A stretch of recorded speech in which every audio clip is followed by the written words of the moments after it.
Bahujan Samaj party यांच्या वतीने आयोजित आरक्षण हक्क परिषद व संविधान जनजागृती मेळावा आयोजित करण्यात आला। यामध्ये आरक्षण उपवर्गीय निर्णयावर चर्चा करण्यात आली आणि आरक्षण उपवर्गीय पद्धत ही कशी बहुजन समाजासाठी घटक ठरेल आणि या निर्णयाविरोधात सरकारची भूमिका ही समाजामध्ये तेढ निर्माण करणारी आहे, असे मत बहुजन समाज पक्षाचे महाराष्ट्र प्रदेश अध्यक्ष सुनील डोंगरे साहेब यांनी मांडले।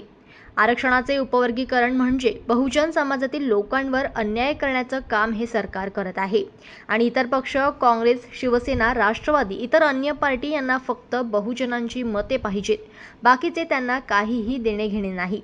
परंतु बहुजन समाज पार्टीचे अध्यक्ष माननीय बहन कुमारी मायावतीजी यांनी या सरकारच्या निर्णयाविरोधात पत्रकार परिषदेत घेऊन आपला व पक्षाचा या निर्णयाला विरोध केला, असे परखड मत बहुजन समाज पार्टीचे नवनिर्वाचित जिल्हाध्यक्ष सचिन भाऊ बनसोडे यांनी मांडले। उत्तर प्रदेश की एक बार नहीं तो चार बार मुख्यमंत्री रही हमारे बहुजनों की मसीहा शेरनी बहन कुमारी मायावती जी के बताए हुए रास्ते पर चलने का दृढ़ संकल्प करते हुए आज इस आरक्षण हक्क परिषद एवं संविधान के संदर्भ में आप लोगों की जनजागृति मुहिम के अंतर्गत इस कार्यक्रम में उपस्थित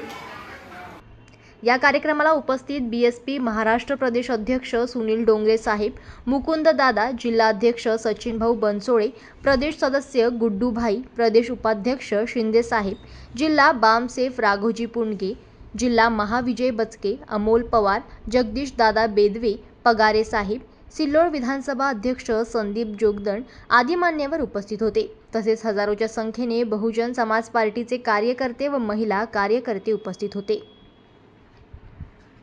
जनमत लाईव्ह न्यूजसाठी छत्रपती संभाजीनगरमधून दिलीप वरघट यांची रिपोर्ट।